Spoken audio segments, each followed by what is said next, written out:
Okay, I usually say we're gonna try to make this quick, but I really mean it today. Okay, first of all, my first issue with tonight's episode is who at Lifetime received an email from one of us viewers who said that we wanted an hour and a half long episode. None of us voted for that. None of us voted for that. It was 10:06, and I have DirecTV, so sometimes DirecTV is DirecTV Now, so it's internet, so sometimes it's a little bit behind. But it got to 10:06 and it said coming up, and I'm like, what you mean coming up? So I go to the guide and it says this episode don't go off until 10:36. I'm like, what the freak? Who wanted this? Who We did not need that extra 30 minutes. I guess because y'all felt like 7-year switch isn't on anymore. Y'all got extra time now. But you want to know what I do know? I do know that if y'all giving us an extra 30 minutes, there better be 30 minutes that you shaved off another episode and you trying to speed this season up because the news about Tremia already came up. That's what I do know. So I'm over it. Over it. Oh, okay, so Babel. Really quickly about Babel. Browse in Houston. Bobby meets with a friend. He's home alone. He reads the letter that Browse wrote him in the last episode. Throughout the episode, Browse has yet to tell him that she loves him.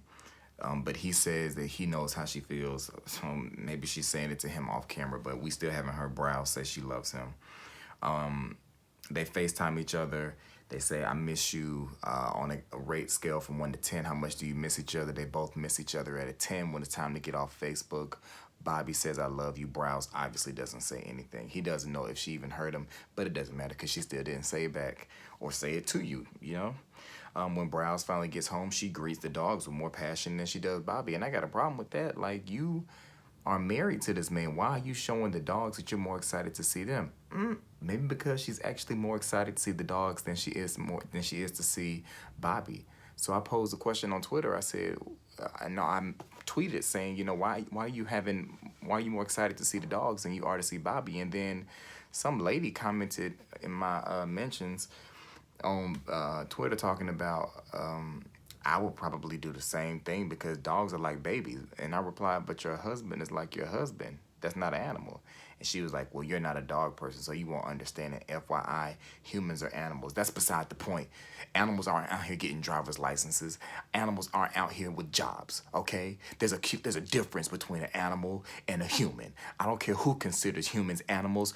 Why do you call us humans if we're animals? Somebody answer that question, Mr. Smart Lady on Twitter, since you know so freaking much. Danber, on the Danber. So Amber Skypes with her mom and sister. No, they do it together. They Skype with the mom and sister. They ain't really talk about nothing. They plant some herbs, some basil, some oregano. They plant some of that out on a balcony somewhere on somebody's roof. I don't know. They talk about traditions, and that's all I got from them. The biggest thing I got for Danber is the fact that I saw on Twitter. Let me pull up this image. I saw on Twitter that somebody said Amber looks like somebody named William Defoe, and I was like, I don't know who that is. And there was a gift along with the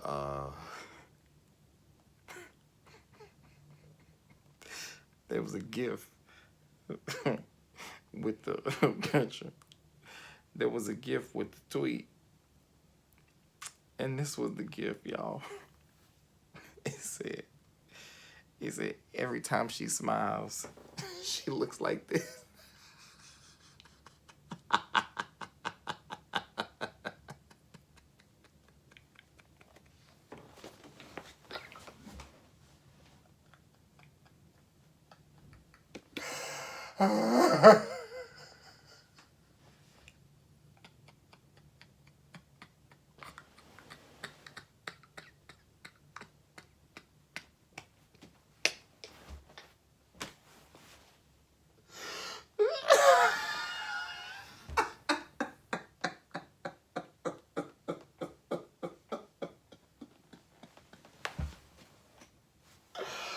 Oh God. Oh God. I don't know who this is. Oh, but that's hilarious. Look at it.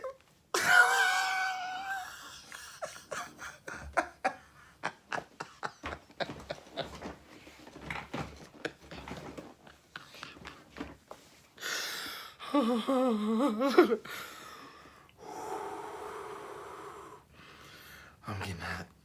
So let's say that's who Amber looks like when she smiles. For the rest of the season, that's all I'm gonna see. Okay, moving on to Tremere. So, a lot happened with Tremere on this episode. We'll get it together, Travis. A lot happened with Tremere on this episode. Mia started off talking about how she was stressed out, but she's excited for the future. The first issue that came up was with insurance. They decided that they were going to combine all their insurances together, which doesn't make any sense to me. The same way Sheila last season changed her name, like you just met this person 6 weeks ago. Why are you canceling all your insurance to put y'all on the same policy when you've had such a volatile relationship thus far? Like Tristan and Mia, they are missing screws. Those elevators are not going even halfway up the building. They're not just a couple of fries short of a Happy Meal. They're a whole side short. There's no ice in the cups. There's no meat on the buns. You feel me? Like it doesn't make sense.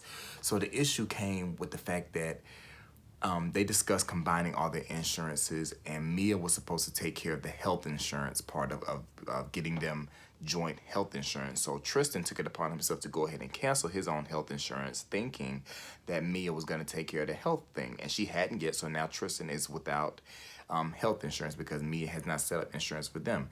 Mia felt some kind of way because she felt like that was a decision that they should have made together. Tristan felt like it was another one of those common sense things, but common sense should tell you, Tristan, that the last time you thought Mia was supposed to have common sense about something, she didn't. So why would you think moving forward that the things that you believe are common sense, that she would believe are common sense?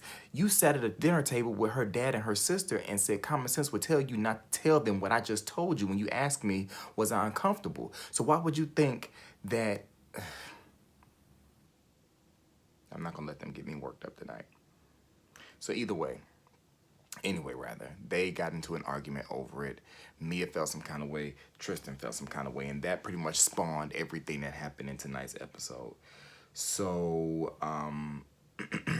she feels hurt. She feels like decisions should be made together. She feels like she feels like he has to have control of the situation. It's a whole lot of dramatic music going on during this part.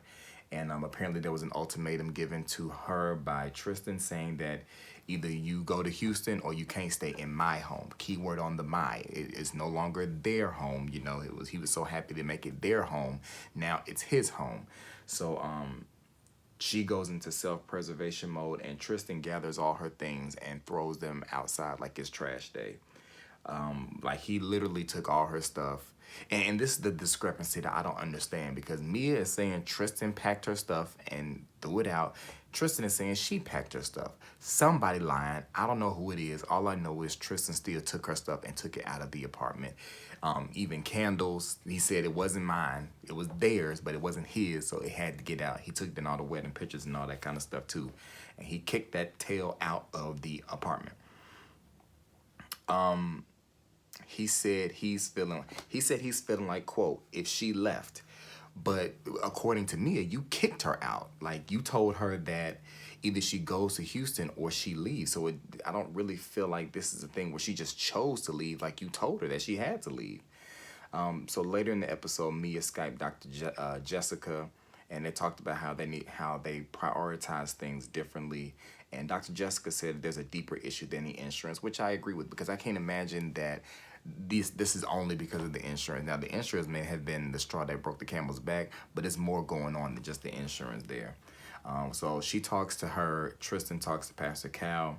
He says that she packed her bag. Like I said, she says he did. It looked like throughout the time when Tristan was talking to Pastor Cal, like he was trying to muster up some strength to force some tears out.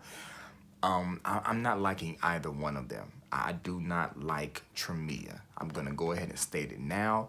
I don't like either of them. Mia is weird and Tristan is immature, and I don't want to see either of them on my TV screen ever again, but I know I got at least 3 more weeks of seeing it.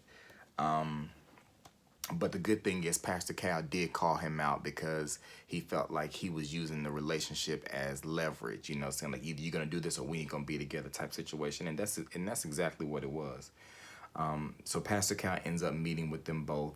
Tristan says she gave up on him. How she gave up on him, I don't know. Mia says she felt worthless. And Tristan said he felt like he was not right for her right now. And Tristan, in his classic thing, got up and walked out so that he could go cry in the hallway and do whatever his light-skinned self was going to do and be in his light-skinned feelings. I'm over all of this. I'm over all of this. They should have told them when Mia's arrest thing happened, y'all probably should just end this. But no, the producers of this show were eating all of this drama up. And it's not doing anything but make this show look worse. Because outside of the fact that y'all are playing with the public on like what marriage truly is, because it's not this at all. At least in my experience, it's not this. Like y'all are exploiting these people's real emotions, these people's real insecurities, and putting it on TV. And yes, I'm still watching. Judge me if you want to. Side note, I saw a picture of Amber with brown hair, so I don't know if that was post the show or pre the show, but she should go back to that. It looks more authentic. So the couples had a field day, and obviously Tremia were not there. It was hosted by Babel. Browse talked to Mia before the field day so that she could give her the rundown on how Tristan kicked her out and all of that kind of stuff. So during the field day, they had little games. Oh, it's supposed to be fun, but it all looked stupid to me. One of the games they had was they had the women blindfold themselves, and they had to touch on the guys to see if they could figure out which guy was their husband. And that game didn't make any sense to me because both women chose the wrong person. When Browse went up, she picked, Amber went up first, and she picked Bobby thinking it was Dave. Like, she touched Bobby's hair and thought it was Dave's. It doesn't take a blind man to tell that Bobby's hair is longer than Dave's. When Browse went up, I think she was touching like in the shoulder area, and she picked the referee over Bobby. And I'm like, do y'all really know who y'all are with? Now, I do know one thing. I do know had Tristan had been there, they wouldn't have done that, because if one of them would have ran their fingers through that Brillo pad on the top of his head, they would have knew exactly that that was not their husband. But they discussed Tremia a little bit, talked about how terrible it was, talked about how you could never come back from it, and you can't. If Carmen tried to throw me out, or if I tried to throw Carmen out, there's no coming back from that. When you try to throw somebody out, that's final. And Tristan made the stupid statement that I meant to tell y'all. He made the stupid statement talking about, I didn't tell her the marriage was over. Fool, you told her the marriage was over when you packed her stuff up and helped her take it out. Like, I cannot. Shout out to Jocelyn. I can't, y'all. I can't. This show is so stupid now. But I'm still watching review, though. That's all I got. I'm not...